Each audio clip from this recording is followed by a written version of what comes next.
인간이 이렇게 순서적으로 모른다. 신체의 변화하고 인식이 동시에 일어난다. 이렇게 얘기를 또 하는 이론도 나오긴 했어요. 그러나 이 두 이론을 봤을 때 신체적인 변화하고 정서가 불가분의 관계라는 걸 우리가 알 수가 있죠. 신체 변화하고 정서하고 라는 것이 이렇게 불가분해 있다라고 하는 건 우리의 뇌에서 이런 기능이 이루어지고 있다라는 걸 우리가 알 수가 있는 거다. 또 이제 이론과 정서와 관련해서 신체적인 흥분하고 정서가 이렇게 관계가 있다라는 것을 샤프터라는 사람이 실험을 했어요. 근데 이 실험도 굉장히 재밌는 실험이에요. 근데 이 사람이 어떻게 실험을 했느냐 하면은 노에피네피린을 A 집단하고 B 집단에다가 다 약물을 주사를 했어요. 그러니까 약간 이 실험이 그런 동의를 받았겠지만, 근데 이 노에피네프린은 약간 흥분을 신체를 긴장시키고 교감신경을 약간 일으키는 흥분시키는 약물이에요.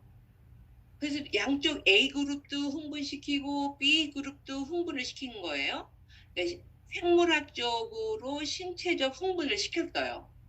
그런데 A 집단은 어디 가서, 그러니까 이제 실험을 하기 전에 이 실험은 우리한테 어떤 기분을 일어나는지를 알아보려고 하는 실험입니다. 내가 A 집단한테도 똑같이 이제 B 집단한테 설명을 한 거죠. 그런데 당신이 그것을 신체적 마음의 변화를 느끼기 위해서 A방에 가서 이제 좀 대기를 해 주십시오. B방에 가서 대기를 해 주십시오. 똑같은 주사를 놓고 A 집단은 A방에 들어가서 B 집단은 B방에 들어가서 대기를 하라 그랬어요. 그런데 A방에는 어떤 사람들이 각자 피험자들이죠. 어떤 사람들을 배치해 놨냐 하면은 기분 좋고 막 들뜨는 느낌을 갖고 룰루랄라 노래도 하고 뭐 이런 행동, 약간 기분 좋고 약간 흥분하고 기분 좋게 흥분하는 이런 사람들을 행동하는 사람들을 배치해 놓은 거예요. A 집단에. 거기는 이제 그래서 이제 진짜 피험자가 들어왔을 때 안녕하세요. 반갑습니다. 어때요? 이거 주사 맞으니까 약간 기분 좋아지는 것 같지 않아요? 약간 사슴도 굉장히 뭐 기분 좋은 느낌이 드는 것 같아요. 어떠세요? 이러면서 이제 그런 얘기를 하는 가짜 피험자를 집어넣은 거예요. B 집단에다가는 또 어떤 가짜 피험자를 집어넣냐 하면 아주 심통통해하고 와서도 얼굴도 안 보고 뭐 보고 위아래로 훑어보고 뭐 이런 식으로 하는 어 기분 나쁜 표정이나 행동을 하고 뭐 한심한 그런 가짜 피험자 연기자를 갖다가 집어넣은 거예요. 그래서 두 집단에 A 집단에도 집어넣고 똑같은 주사를 흥분하는 약을 주사를 맞았는데 A는 대기가 달라지고 B가 달라지는 데다가 넣었어요. 그리고 나중에 당신이 이 주사가 당신의 기분을 어떻게 만드는 것 같습니까? 라고 체킹하게 하니까 A 집단에 들어간 사람은 이 약물은 나를 좀 기분 좋고 약간 들뜨게 하는 느낌을 받게 하는 것 같아요. B 집단에 가니까 이거는 굉장히 기분 나쁘고 자꾸만 내려앉고 뭔가 불쾌한 느낌이 되는 것 같아요.에 체킹을 하더라는 거예요. 그러니까 뭐예요? 신체적 변화가 동등하게 있었어도 이것을 어떻게 해석하느냐에 따라서 정서가 달라진다라고 하는 거를 샤크터가 주장을 한 거예요. 이 실험을 통해서. 그래서 신체적 흥분하고 정서는 인지적인 단서에 따라서 달라진다라는 걸 이제 알 수가 있다라고 얘기를 한 거죠. 그래서 결국은 뭐예요? 신체 변화가 있고 그것에 대해서 인지적 평가가 내려져서 결국은 정서가 경험이 된다라고 하는 이론이 있다는 거죠. 그러니까 이런 이론을 봤을 때 우리는 어떤 여지가 생기느냐 하면은 이 사람이 어떤 사건에 대해서 어떤 해석을 하느냐에 따라서 기분이 좋아지기도 하고 기분이 나빠지기도 한다는 거죠. 우리가 어떤 사건이 생겼을 때에 물론 지금 당장 생긴 사건은 부정적인 사건이에요. 뭐 교통사고도 있을 수 있고 몸이 아픈 것일 수도 있고 시험에 실패할 수도 있고 라고 하지만 이것에 대해서 우리가 어떤 평가, 인지적 평가를 내리느냐에 따라서 이거는 내가 더 다져지기 위해서 생긴 일이야. 이거는 하나님이 뭐 나한테 한 번 더 내 믿음을 더 견고하게 하려고 생긴 일이야. 그러면은 실망하지 않고 자기를 돌아볼 수 있고 뭔가를 비꿀 수 있고 이런 게 생긴다는 거예요. 그 사건 자체가 변화 자체가 그거 절대적인 것이 아니라 내가 어떻게 해석하느냐에 따라서 우리의 정서는 얼마든지 달라질 수 있다는 거예요. 그래서 우리가 뭐 이런 거는 여러분들이 저는 제주도가 언제나 좋거든요. 제주도에 뭐 자주 가는 건 아니지만 가끔 갈 때마다 날씨가 막 썩 좋지는 않아요. 그렇지만 갈 때마다 제주도가 참 좋아요. 왜 그럴까요? 신혼여행 갔었던 데고. 네, 편안하고 뭐 뭔가 하여간.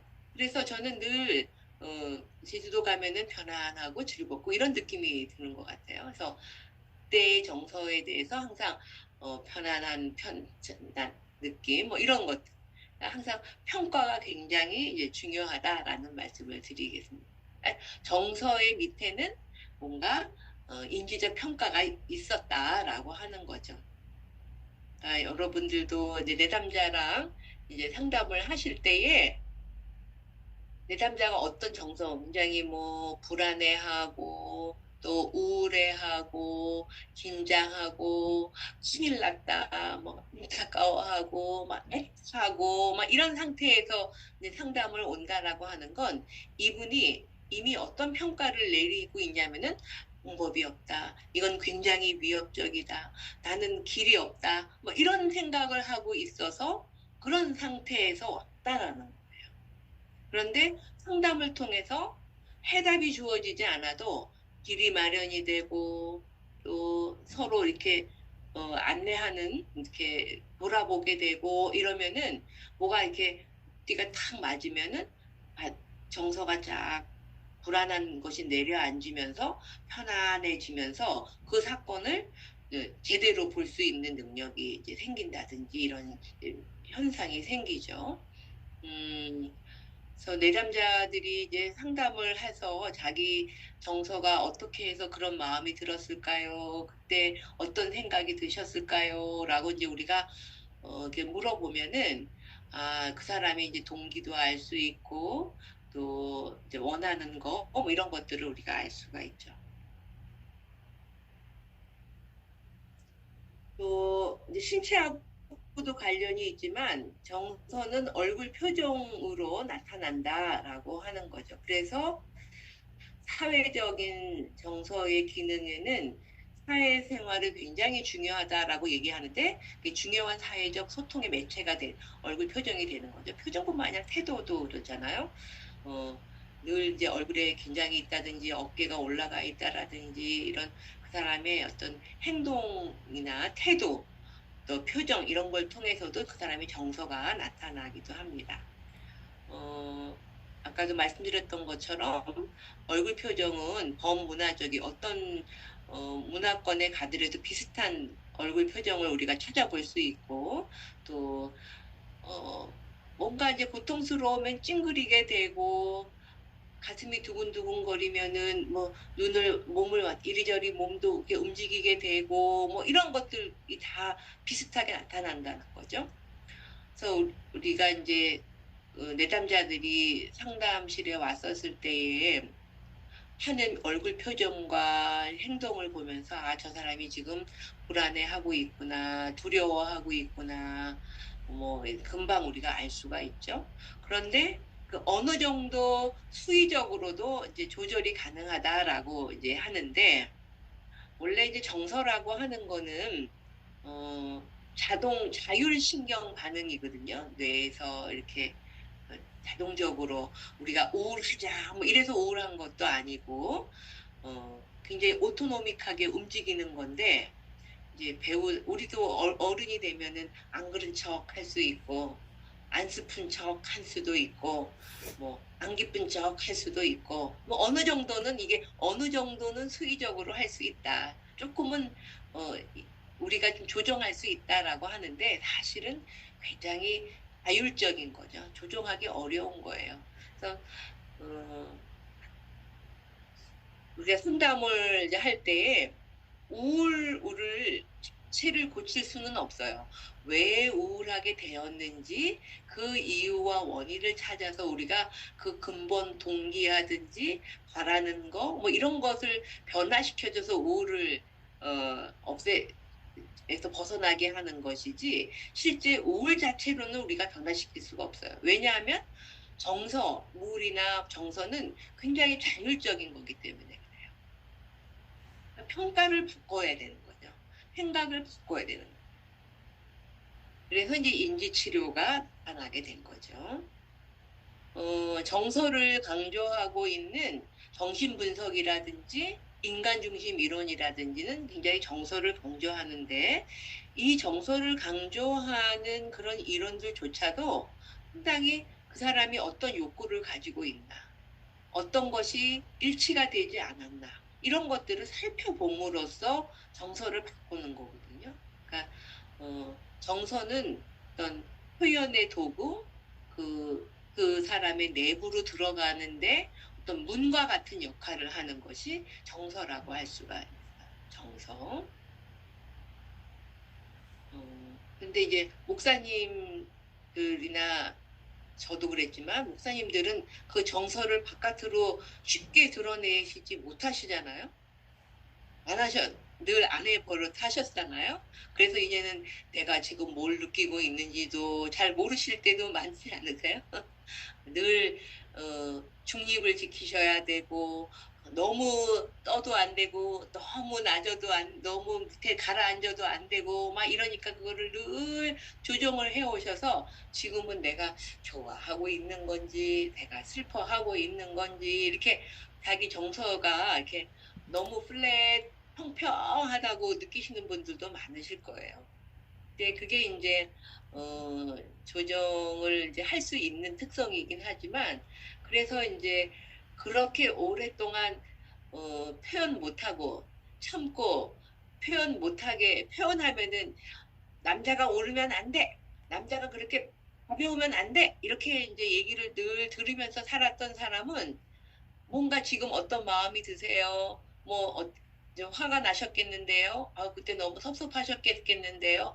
얼마나 억울하셨어요? 뭐 이러면은 그게 뭐 억울한가요?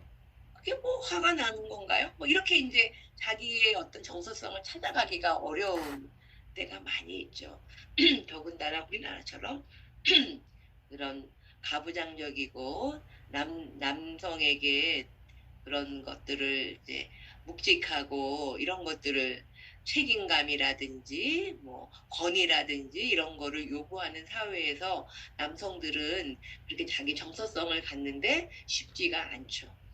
그러니까 늘 여성은 정서성이 강하고 남성은 그러지 않으니까 여성은 답답해하고 남성은 또 서로에 대해서 서로 답답해하는 그런 상태가 되는 거죠.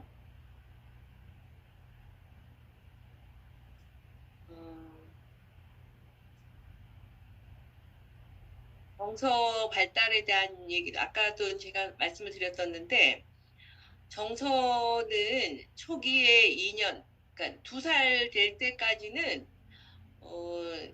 반응적 정서다라고 얘기를 하고 있어요. 그러니까는 뭐 신체에 대해서 살아남기 위해서 생존을 위해서 느끼는 정서다라고 하는 걸 반응적 정서이고 2년이 지나면은 뭐 2년 정도가 지나는 거죠. 그거는 이제 자의식적인 정서, 당혹한다라든지 질투, 다른 사람과의 관계에서 생기는 정서이고 그것보다 조금 더 진전이 되면은 자기의 정서 상태에 대한 평가를 이중적으로 할 수가 있다는 거예요. 내가 다른 사람을 질투를 미워해 이러면은 미워하고 있는 자신에 대해서 죄의식을 느끼는 평가하는. 그러니까 이게 2.5년이라고 하는 거 한 3살 정도가 되면 태어나서 3년 정도가 지나면은 인지 기능이 있다는 거죠. 자기에 대해서 돌아볼 수 있는 능력이 생긴다라고 하는 거죠. 그러니까 여기 앞쪽에 있는 정서는 굉장히 1차적인 정서이고 그 다음에 2차적이고 그 다음에는 3차적인 조금 더 발전되어가 정서에는 이렇게 수준이 있다라는 걸 알 수가 있어요. 좋아 싫어 이런 거는 이것이 좋아 이것은 싫어 나 좋아해 너 미워해 이렇게 얘기하는 거는 굉장히 1차적인 거. 근데 이제 누구를 질투하고 하는 거는 뭐예요? 질투는 숫자만 하는 게 아니라 3자가 있어야지 생기는 게 질투잖아요. 저 사람이 나한테 질투는 언제 느끼는 거예요? 나한테 와야 될 사랑이 다른 사람한테 가고 있다고 느끼면 느껴지는 게 질투이거든요. 사람이 들어왔다는 거예요. 이거는 혼자 나하고 저 사람하고의 관계. 2년 정도가 지나면은 이런 다른 사람이 저 사람과 나뿐만이 아니라 제3자가 생겼다라는 걸 알 수가 있어요. 3년 정도가 되면은 자기 자신에 대한 평가가 이루어져서 죄의식, 수치심, 자부심 이런 것들이 생긴다. 그러니까 정서도 이렇게 변화되고 발전되어 간다라는 걸 알 수가 있죠. 만약에 우리가 늘 질투심이 있고 늘 당혹스러워하고 있다라는 게 제가 맨 처음에 얘기했던 자기의 주 정서가 질투나 당황하거나 긴장하거나 이런 거라는 건 2년, 2살 밑에 그 전에 생긴 정서라는 걸 우리가 알 수가 있는 거죠. 더 먼저 생긴 정서가 쭉 유지되어 오고 있다는 거죠. 그런데 나한테서 늘 죄책감이라든지 수치심이라든지 이런 것들이 주요한 자기 정서라고 하면은 이 경우는 한 3살 넘어서 이런 정서가 발생된 것이 유지가 되고 있구나 이런 걸 우리가 알 수가 있어요. 그러니까 이런 정서도 변화되어 간다라는 것을 그러니까 발달되어 간다라는 걸 알 수가 있습니다.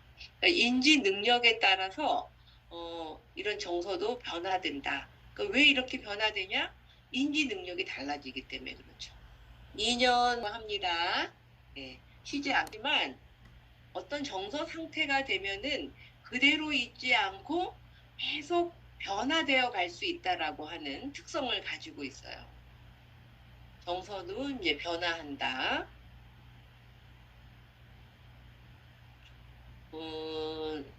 우리가 보통 정서의 가장 이제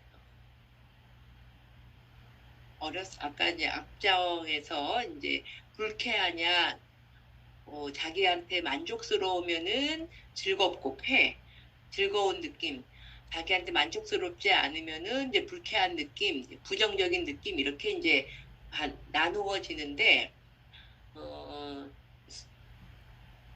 어떤 정신분석 학자에 의해서 인간은 굉장히 연약한 존재이다.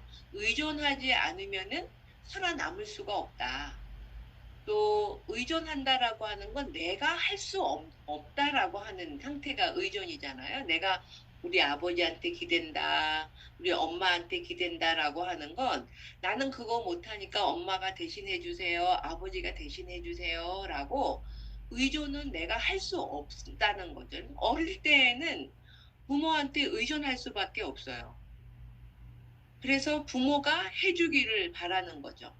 나는 돈을 벌 수가 없으니까 엄마 아버지가 돈을 벌어와서 나를 먹여 살려야 되는 거죠. 부모님이 이런 걸 해줘서 공부를 가르쳐야 되는 거죠. 그래서 인간이 이제 부족하기 때문에 그 상대방한테 기대를 한다는 거예요. 기대를 했는데 그 기대대로 안 되면은 생기는 감정이 분노, 앵거라고 하는 거예요. 우리가 이제 늘 화가 난다라고 하는 건 그 밑에 무엇인가를 기대하고 있다라는 거. 누가 나 화났어 그러면은 내가 무엇인가 기대했는데 그것대로 되지 않았다라는 뜻이죠. 아까 말씀드렸던 것처럼 내가 7시까지 와야만 되는데 이렇게 길이 막히니까는 7시까지 못 올 것만 같아요. 그러니까 제가 막 가슴이 두근두근 거리면서 막 화가 나는 거죠. 왜 이렇게 길은 막히는 거야? 뭐 왜 이렇게 뭐 마음 쉽게 안 되는 거야? 이러면서 이제 분노가 일어나게 되죠. 저는 제 남편이 제 생일을 기억을 해줬으면 좋겠어요. 근데 그거를 그러니까 내 남편이 내 생일을 기대해 주었으면 좋겠어요. 그러니까 생일을 기억해 줬으면 기대하고 있어요. 내가 이렇게 알려줘서가 아니라 스스로 알아줬으면 좋겠어요. 근데 그거는 제가 어떻게 할 수 있는 게 아니라 제 남편이 해야 되는 일이에요. 내가 할 수 없는 것이 일어나기를 바라는 게 의존이고 기대인 거죠. 내가 할 수 없는 일이 일어나기를 바라는 것이 의존이고 기대하는 거예요. 그런데 그게 안 되면은 남편이 내 생일을 기억을 못 해주면은 화가 나요. 내 남편이 나를 사랑한다면 기억을 할 거야. 기억하지 못한다는 거는 나를 사랑하지 않기 때문일 거야. 나를 사랑하는 건 내가 할 수 있는 일이 아니에요. 남편이 나를 사랑해줘야 되는 일이야. 그거는 내가 할 수 있는 일이 아니에요. 그게 이제 의존인 거예요. 내가 할 수 없는 일, 누가 나를 사랑해주는 거는 내가 할 수 있는 일이 아니에요. 그 사람이 해야 되는 일이에요. 근데 우리가 그걸 기대하죠. 나를 사랑해 주기를 기대해요. 근데 안 해주면은 내가 화가 나는 거예요. 그런데 제 남편이 제 생일만 기억을 못하는 것이 아니라 우리 친정엄마 생신도 기억을 못하는 거예요. 또 하나 남편이 우리 친정 그런데 자기 시어머니 생일은 나한테 우리 엄마 생일이 언제라고 나는 기억을 하는 거죠. 저는 시어머니 생신을 기억을 해요. 저는 남편을 사랑하고 남편의 이제 제 책임과 역할을 다하기 위해서 기억을 하고 있어요.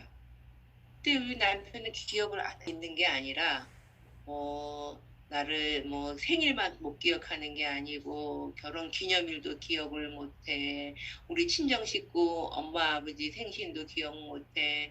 나랑 약속해놨었던 것도 기억 못해. 그러니까 그럴 때만 제가 막 화나잖아요. 그리고 제가 뭐예요? 화가 난다라는 건 제 남편이 그런 날짜들을 기억해 주기를 기대했었다는 거예요. 그런데 그 기억해 주기 기대했었던 거는 내가 할 수 있는 일이 아니라 그 남편이 해야 될 일인 거예요. 의존이라고 하는 건 내가 할 수 없는데 일어나기를 바라는 게 이제 의존이죠. 그리고 그게 일어나기를 바라는 게 기대. 그게 안 되면 분노예요. 그러니까는 뭐예요? 분노는 누가 만드는 거예요? 내 남편이 만드는 거예요? 아니죠. 내 기대가 만드는 거죠. 남편이 내 생일을 기억하라고 어디 법에 쓰여져 있어요? 아무도 그 법이 그래야만 되는 거는 아니에요.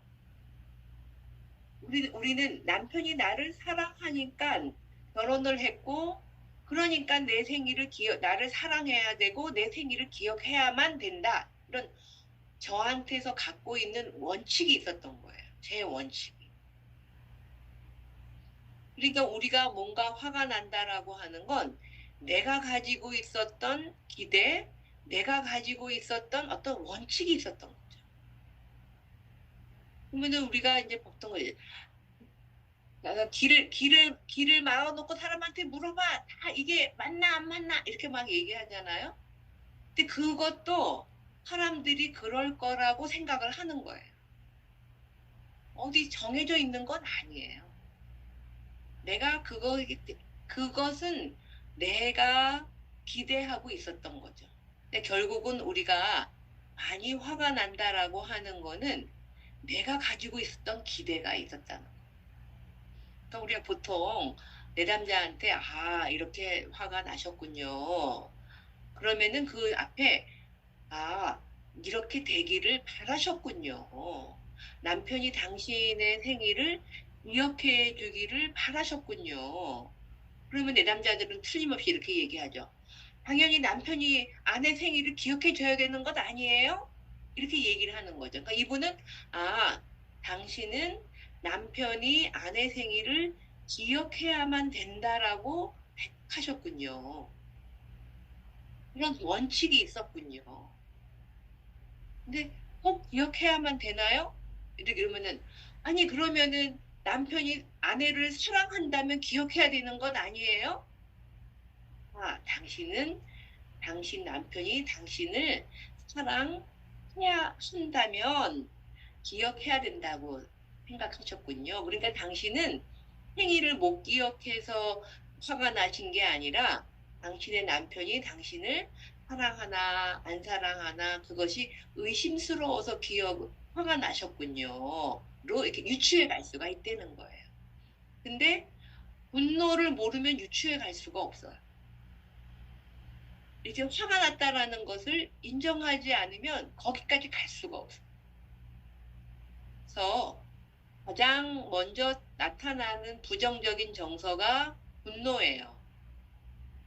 그거는 기대를 했기 때문이고 내가 할 수 없는 것. 남편이 나를 사랑하게 하는 건 내가 할 수 있는 일이 아니에요. 남편에 걸리고 남편이 할 수 있는, 남편만이 할 수 있는 일이에요. 결국 남편의 사랑에 저는 의존되어 있는 거죠.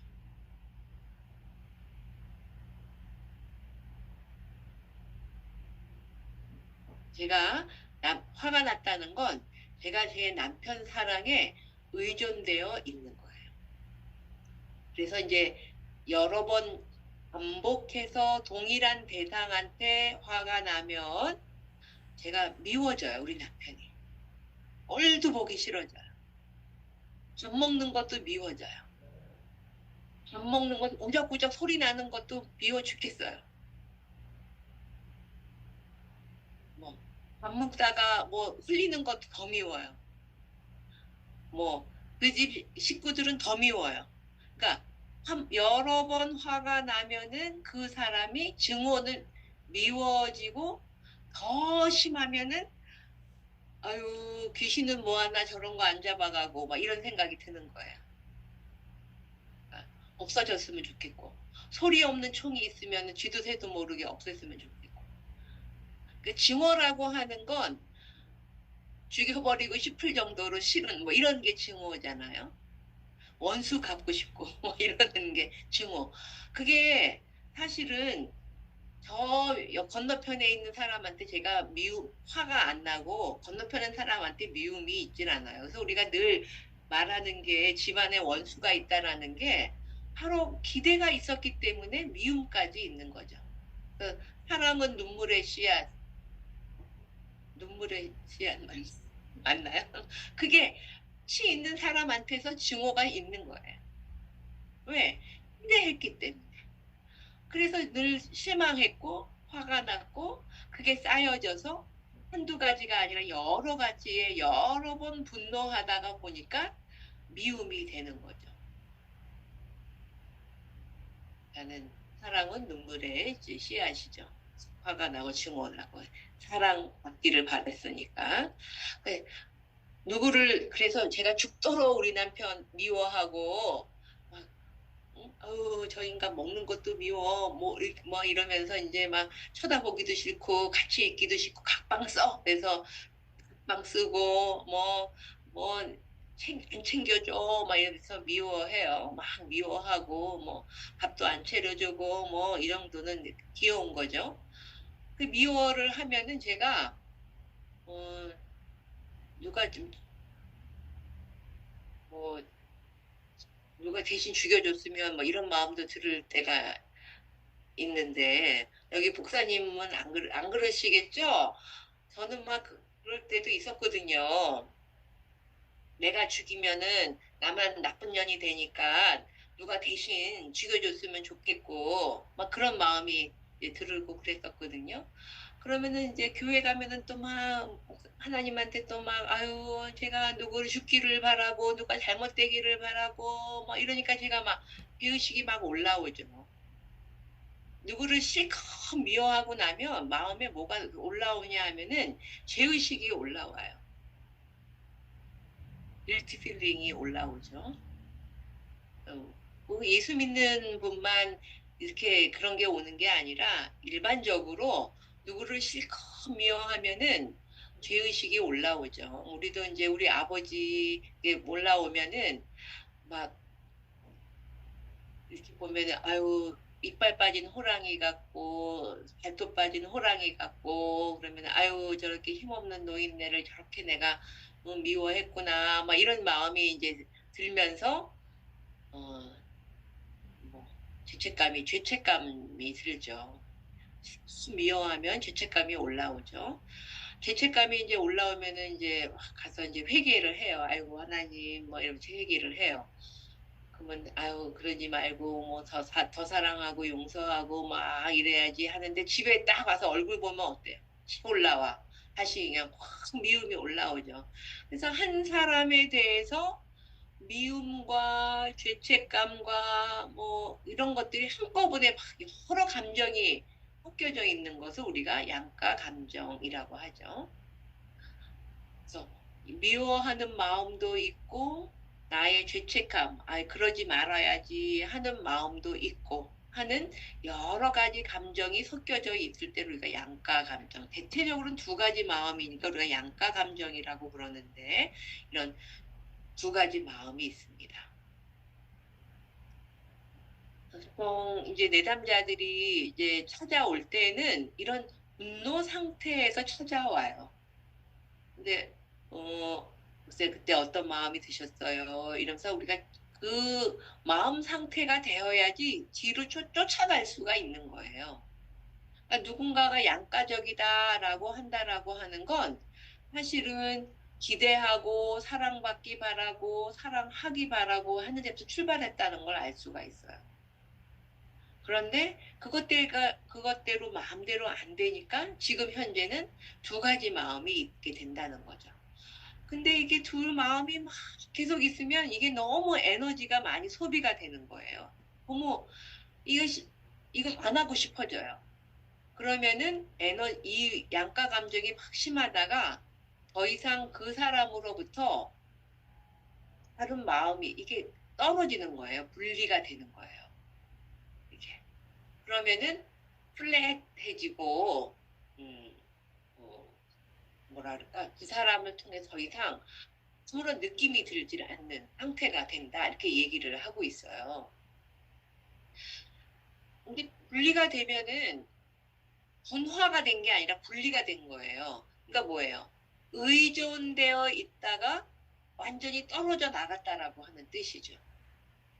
너무 심하면. 근데 이 분리는 감정이 메말라진 상태이고 또 뭐 그것을 수용해서 생긴 상태가 아니라 더 이상 그 사람이 자기한테 어떤 의미가 없어지는, 자기한테 어떤 정서 상태도 주지 않는 이런 상태가 되어서 한 사람으로서의 가치가 없어지는 상태가 분리.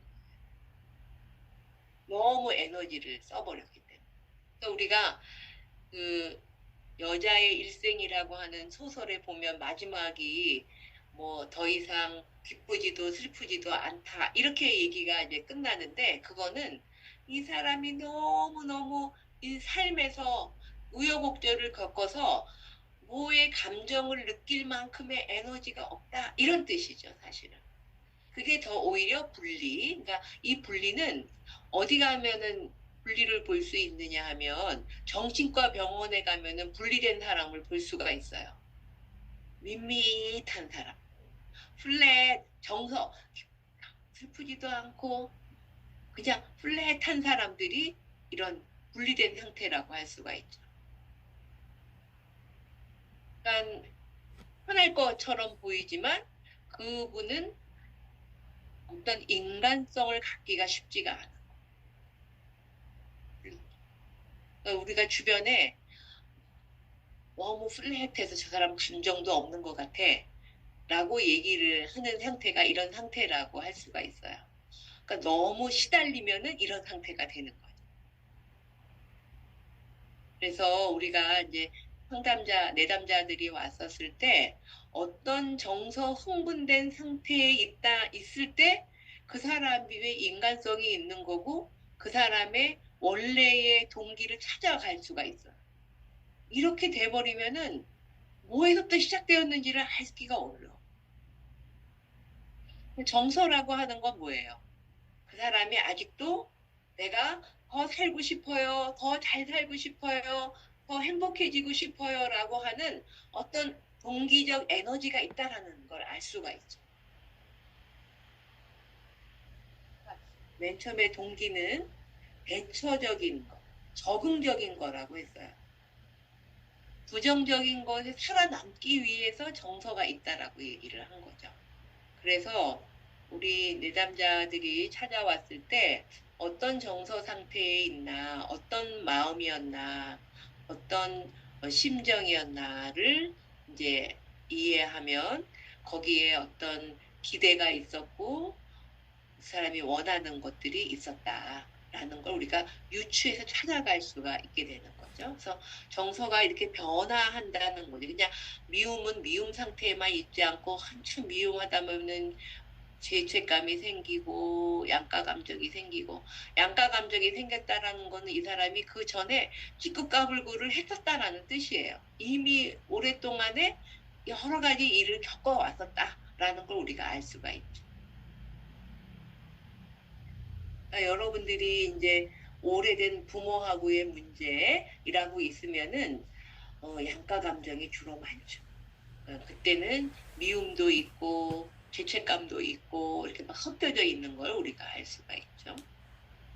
정서는 어떤 맥락이 있다라고 얘기를 드렸는데, 아까도 말씀드렸던 것처럼 분노는 언제 생기냐면 기대가 있을 때, 내가 나는 우리 아들이 공부를 열심히 하기를 바랬는데 열심히 안 하고 있으면 화가 나죠. 네, 열심히 해주기를 기대했기 때문에. 우리 아들이 1등을 해주기를 바랬는데 내가 1등 하는 건 내가 할 수 있는 일이 아니에요. 그랬는데 안 되면 화가 나는 거예요. 내가 할 수 없는 일에 대해서 기대를 했었을 때에 마음대로 안 되면 화가 나는 거죠. 그래서 우리가 뭐 그런 자녀들한테 실망해서 화가 나 있는 부모들한테 내려놓으세요, 내려놓으세요 라고 하는 건 뭐예요? 그 아들한테 의존하지 마세요, 의존하지 마세요. 이제 그런 뜻이죠. 기대를 내려놓으세요는 기대를 하지 마세요라는 건데, 그 아들이 자기의 욕구를 채워줄 것을 의존을 했기 때문에 그렇죠. 나는 할 수가 없고 네가 나를 채워줘야 돼 라고 했기 때문에 네가 나를 채워줘 안 돼서 화가 나는 거죠. 결국은 내가 아들한테 화가 났다라고 하는 건 아들한테 의존되어 있었다라고 하는 거죠. 내가 우리 엄마한테 화가 났다라고 하는 건 엄마가 이거 해줘야 되는 거 아니야? 엄마라면 이런 거 해야 되는 것 아니야? 엄마라면 이렇게 해서 엄마가 해야 된다. 내가 아니라 엄마가 해야 돼. 라고 엄마한테 의존되어 있기 때문에 내가 실망하고 화가 났다는. 근데 엄마가 해야 돼요? 우리가 모성애라고 하는 것, 부모라고 하는 것을 이렇게 명명해 놓고 해야만 된다라고 얘기를 해 놓은 거지, 뭐 그렇게 해야 되나요? 우리는 그러지. 부모가 낳았으면 책임을 져야 될 거 아니야 라고 얘기를 하는데, 그래야 돼요? 그냥 놓으면 동물처럼 놓기만 하면 되는 거 아니에요? 책임을 져야 돼. 이거는 이제 사람이 해놓은 의존인 거죠. 그러니까 사람이 약속들을 이렇게 해놓은 거예요. 자식을 모르죠. 하나님이 우리한테 이제 하나님이 가정을 두어서 이렇게 자녀를 낳고 책임을 짓고 이렇게 이제 만들어서 책임감을 주어서 키우고 이렇게 또 대를 이어가게끔 하는 것을 해놓으셔서 이제 우리가 책임감도 생기고 그 의무를 다 하려고 이제 하긴 하는데 그렇게 하라고 하는 게 어디냐라고 누가 얘기한다고 그래서 어디 찾아볼 수가 있는 건 아니에요. 법에 있는 것도 아니에요. 그럼 우리가 약속해 놓은 것들인 것뿐이 우리끼리 약속해 놓은 것이지 어디 법에 있지도 않아요. 이런 상태에서 우리가 이렇게 이런 정서가 흘러간다. 그래서 분노는 기대가 안 되었을 때 화가 나는 거고요. 죄책감은 언제 생기냐 하면은 어떤 기준이 있을 때 기준에 못 미쳤으면 죄책감이 생겨요. 예를 들어 나는 치지 말아야만 돼요. 근데 치면 죄책감이 생겨요. 저는 큰아들이기 때문에 큰아들이 부모를 모셔야만 돼 라고 하는 원칙이 있는데 그 모시지 못하면 내가 도리를 못했다라고 하는 죄책감이 생겨요. 죄책감은 그 앞에 원칙이 있어요. 하지 말아야 될 것, 해야 될 것들이 있어요. 기준이 분명해요. 그러니까는 누가 죄책감이 심할까요? 예수 믿는 사람이 죄책감이 심할까요? 안 믿는 사람이 죄책감이 심할까요? 예수 잘 믿는 사람이 죄책감이 심하겠죠? 해야만 되는 게 많고 하지 말아야 되는 게 많으니까. 그래서 초기에 믿음이 약한 분들은 하나님에 대한 공포와 죄책감이 많죠. 왜? 해야만 되는 것들이 10계명이 있잖아요. 해야 될 것과 하지 말아야 될 것. 그 윤리가 그래서 이제 윤리에 나오는 거죠. 근데 사랑과 기쁨과 연결이 안 된 거죠. 그래서 더 정죄함이 없다 이런 얘기가 나오는데 그 기준이 있을 때 죄책감과 두려움이 있는 거죠. 그러니까 우리가 두려움이 느껴요, 죄책감을 느껴요 라고 한다라고 하는 거는 이런 기준이 있다라고 하는 누가 저는 죄책감이 너무 심해요. 그러면은 그러지 말았어야만 된다고 생각을 하셨군요. 부모로서 이래야만 된다고 생각하셨군요. 뭐뭐 해야만 된다. 뭐뭐 하는 그런 원칙이 분명한 사람일수록 이런 게 이제 심한 죄책감이 굉장히 높죠. 이런 사람들의 특성은 이 원칙을 나한테만 적용하는 게 아니에요. 다른 사람한테도 적용을 해요. 그래서 죄책감이 심한 사람은 비판력도 심해요. 왜? 그 원칙을 나한테 댔기 때문에 다른 사람한테도 적용을 하거든요. 그래, 나는 나쁜 년이야. 너는 뭐 잘났어? 이러면서 다른 사람도 그 잣대에 대면서 평가를 할 수 있어요. 왜? 기준이 있기 때문에. 그러니까 정서라고 하는 건 마치 대문과 같아요. 그거 속에 들어가면은 이분의 기대도 알 수 있고 이분의 기준도 알 수 있고 기준의 양도 알 수 있고 이걸 우리가 알 수가 있죠. 이것을 우리가 이제 나중에 의사소통을 배울 때 정서에 대한 연습을 할 거거든요. 이 정서는 무슨 정서냐 뭐 이럴 때 그때 말씀을 더 이제 종류별로 드리도록 하겠습니다. 그러니까 경험에는 정서는 맥락이 있다. 그 앞에 뭔가가 있다. 기대나 기준 이런 게 있다. 요즘에 또 EQ와 관련된 내용이 많이 있죠. EQ는 뭐 70년대 나온 이론이긴 한데 EQ가 나오게 된 계기가 그전엔 IQ가 있었어요. 그러니까 IQ가 인텔리전스 쿼티언트, IQ가 높은 사람이 성공할 거라고 생각을 했었는데 막상 성공한 사람들을 찾아보니까 IQ도 있지만 다른 게 있더라는 거예요. IQ 말고. 그게 뭔가 봤더니 이런 것들이라는 거예요. 이런 것들. 그래서 이런 것들을 모아놓은 것을 EQ라고 얘기를 했는데, 이모셔널 쿼티언스, 정서 지능, 감성 지능이라고 우리가 보통 얘기하죠. 감성 지능. 근데 이 감성 지능이 높은 사람은 이렇게 5가지의 특성을 가지고 있어요. 우선은 자기의 감정에 네, 대해서 네, 잘 알아요. 아, 내가 이렇게 화가 났구나. 네, 네, 아, 내가 지금 섭섭해하고 있구나. 내가 억울해하고 네, 있구나. 내가 만족스러워하고 있구나. 내가 두려워하고 있구나. 실수습인데, 자기의 정서에 대해서 잘 인식을 해요. 눈이 조금 처져 내려오고, 이게 잘 인식하는 사람은 또 나이가 타인의 있으니까. 감정도 잘 인식할 수가 있어요. 타인의 감정도 잘 인식한다. 자기 감정도 알고 다른 사람의 감정을 알아요.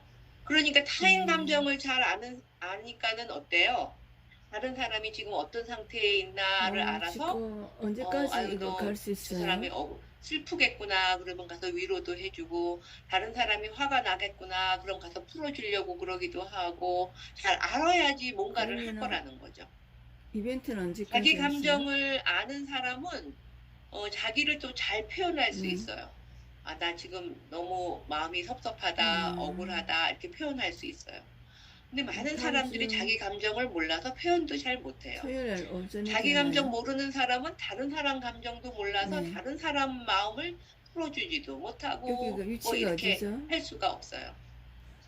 자기 감정을 그러면은 아는 사람은 내가 지금 화가 났어. 11시 내가 지금 어때요? 이렇게 흥분되어 있어.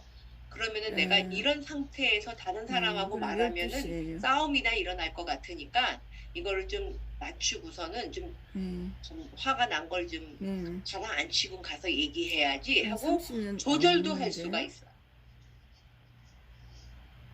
네네. 그러면은 이런 사람이 높은 사람이 정서 지능이 높다라고 하는 건 감성 네, 지능이 인터넷 높다라고 보고. 하는 건 자기 감정도 알고 남의 감정도 잘 알고 자기 감정을 잘 표현하고 네, 자기 감정을 잘 조절할 수 있는 사람이 감성 지능이 높은 네, 사람이에요. 자기 감정을 잘 조절하는 사람은 또 활용도 할 수 있어요. 보통 수술비가 얼마 아, 저 정도 사람이 지금 들어요? 화가 나 있어. 지금 화가 난 사람한테 가서 무슨 얘기하면은 오히려 더 저 사람 불만 지르니까 네. 나중에 얘기해야지. 이렇게 활용도 할 수 있어요. 다른 사람 감정을 아니까. 그러면 이벤트는 저랑 해당이 안 되는 남편하고 거예요? 밤새도록 이 대들이 나게 싸웠어요. 막 싸웠는데 아침에 아들놈이 엄마 용돈 주세요. 그러면은 제가 용돈 주겠어요? 안 주죠. 비용이 어디서 뭐 많이 드나요? 나는 그냥 옷이 종자든 다 싫어 막 이렇게 얘기할 거잖아요. 우리 남편이 옷이거든요. 그러면은 걔는 나한테 용돈 받으려다가 한 대 알겠습니다. 더 얻어맞죠. 우리 아들놈이 네, 제 감정을 모르니까 거기다 대고서 용돈 달라고 한 거예요. 만약에 우리 아들놈이 제 감정을 알았으면 아 엄마가 지금 화가 나 있으니까 여기서 괜히 용돈 달라 그랬다가는 매나 한 대 더 맞겠다. 오늘은 그냥 가자. 이런 게 감정 활용이죠. 그건 남의 감정을 알아야만 할 수 있는 일이에요. 그래서 성공한 사람들을 살펴보니까 인지만 높은 것이 아니라 이런 다른 사람, 자기의 감정도 알고 남의 감정도 알고 그래서 표현도 할 수 있고 조절도 할 수 있고 활용도 할 수 있으니까는 성공을 하더라는 거죠. 그래서 이런 EQ, 감성 지능이라고 하는 것이 나오고, 뭐 이게 한동안 1990년대, 2000년대 초반까지 막 유행했다 계속 들어가 버렸어요. 이게 많이 되지는 않는데 요즘에는 뭐 오히려 이런 감성 지능 얘기는 뭐 오히려 EQ 뭐 이러니까는 뭐 도덕 뭐 도덕 지능 뭐 이런 얘기 여러 가지 나오는데 소셜 지능 뭐 이런 얘기 나오는데 이제 감성 지능이라는 거와 관련해서는 이런 5가지의 이런 요소들로 구성되어 있는 것이 감성 지능, 정서 지능이다. 이렇게 이해하시면 되겠습니다. 그러니까 그만큼 다른 사람 정서를 안다는 거, 내 정서를 안다라는 게 사회생활을 하는데 필요한 특성이라는 걸 우리가 알 수가 있죠. 마지막으로 제가 지난 시간에 세티어라는 학자를 소개를 해드린 적이 있는데 세티어는 자기와 남과 상황에 대해서 어떻게 생각하느냐에 따라서 의사소통이 달라진다라는 얘기를 들어서 회유형, 비판형, 뭐 여러 가지의 유형의 의사소통 형식가 있다라고 제안했었던 버지니아 세티어인데 가족치료 학자인데 이분은 이런 빙산 모델 그림을 우리한테 제시를 해주고 있습니다. 바깥의 빙산의 일각에 빙산의 일각은 프로이드도 우리의 의식은 우리의 의식은 빙산의 일각에 불과하다라고 얘기를 해서 우리 프로이드 얘기를 했지만 세티어도 빙산의 일각 우리의 보이는 행동이라든지 대처 방식은 일부일다. 그 밑에 보이지 않는 것들이 있는데 바로 그 행동 밑에는 정서가 있고 정서 밑에는 지각, 기대가 있고 그 밑에는 열망, 뭔가는 아까 이제 바램이죠, 바램, 동기, 원트, 뭐 이런 것들이 있는 거죠. 그 밑에는 핵심적인 나가 있다라고 얘기했는데 이 세티어가 인본주의 학자이기 때문에 밑에 나라고 하는 게 있다라고 하는 거죠. 나의 생명력, 영성, 정신, 핵심 이런 것들이 있고 이게 이제 하나님하고 만남 이런 거라고도 볼 수가 본질과의 만남이 밑에 있고 그러니까 그 위에 사랑받고 싶고 인정받고 싶고 소속되고 싶고 자유를 얻고 싶고 목적을 갖고 싶고 이런 이제 열망이 있다. 그러면 이런 열망이 있으니까 다른 사람한테 대해서 기대가 나한테 자유를 주었으면, 나한테 사랑을 주었으면, 내가 이런 거를 자유롭게 했었으면, 힘을 가졌으면, 의미를 갖고 싶고, 이런 기대가 나한테 생기죠. 그러면은, 이제 여기 평가가 이루어져요. 이런 지금 상황에 대해서, 중간에 이제 신념이라든지 가치라든지가 중간에 껴져 있어. 그러니까 원칙 같은 것들이 생기죠. 그러면 그것에 따라서 감정도 생기고 감정에 따라서 행동도 나오죠. 그러니까 바깥으로 드러나는 얼굴 표정 하나, 그 사람이 한 행동 하나를 보면서 그 사람이 가지고 있는 감정을 바로 밑에서 찾아볼 수 있고 감정 밑에는 그 사람이 갖고 있는 가치관이라든지 신념, 그 속에는 그 사람이 가지고 있는 기대, 그 밑에는 어떤 바램, 그 밑에는 자기라고 하는 것이 있다라고 얘기를 드려서 제가 여러분들한테 이 그림을 드리는 이유는 상담을 했었을 때는 보통 내담자들이 바깥에 보이는 문제를 가지고 옵니다. 우리 남편이 이렇게 했어요, 저렇게 했어요, 우리 아들이 이렇게 했어요, 저렇게 했어요 라고 하는데 그것에 대해서는 그렇게 한 이유는 우리 남편도 이런 감정이 있고 나도 이렇게 와서 불만을 말하는 그 속에는 이런 감정이 있고 어떤 가치관과 신념이 있고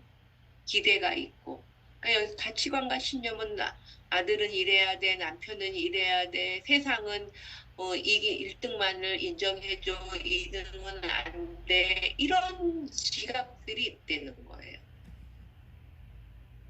기대가 있고 열망이 있고. 근데 이런 형태로 되어 있다라고 세티어가 우리한테 이런 모델을 제안을 하고 있습니다.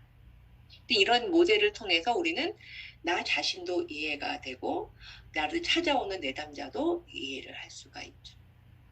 그래서 언제 우리는 분노를 느끼나 어떤 가치관을 갖고 있을 때 어떤 기대를 갖고 있을 때 분노를 느끼나 어떤 때 기쁨을 느끼나 어떤 신념을 갖고 어떤 기대가 되었을 때 기쁨을 느끼나 뭐 이런 것을 우리가 이렇게 이런 그 형태를 보면서 보이지 않는 내담자를 우리가 이제 이걸 인식하고 있으면 보이지 않는 내담자의 그 밑에서 이루어지는 것을 이렇게 한번 찾아가 보는데 도움이 되는 안내도 같은 역할을 한다는 거죠.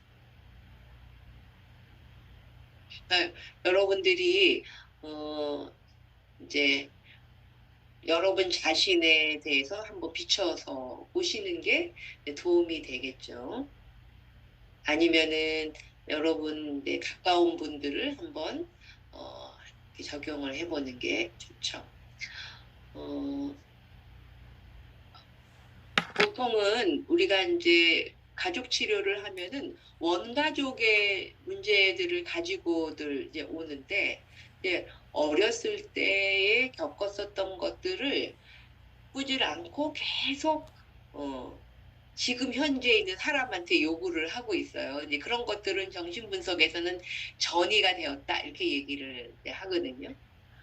그래서 그런 정신 역동적인 가족치료 이론이라든지 이런 데서 보면 원가족 문제들 내가 가지고 결혼해서 다른 사람하고 살고 있는데 옛날에 우리 부모한테서 느꼈었던 것 이런 것들을 지금 현재 있는 가족들한테서 리바이벌 시키는 경우가 많이 있거든요. 그래서 성경에서 제 부모를 떠나서 이렇게 가정을 이루는 것이 정말 부모를 떠나서 자기의 가족을 이루어야 되는데 많은 경우는 부모랑 같이 안 살아도 옛날 부모랑 똑같이 사는 사람들이 너무 많아요. 같이 사는 사람들이.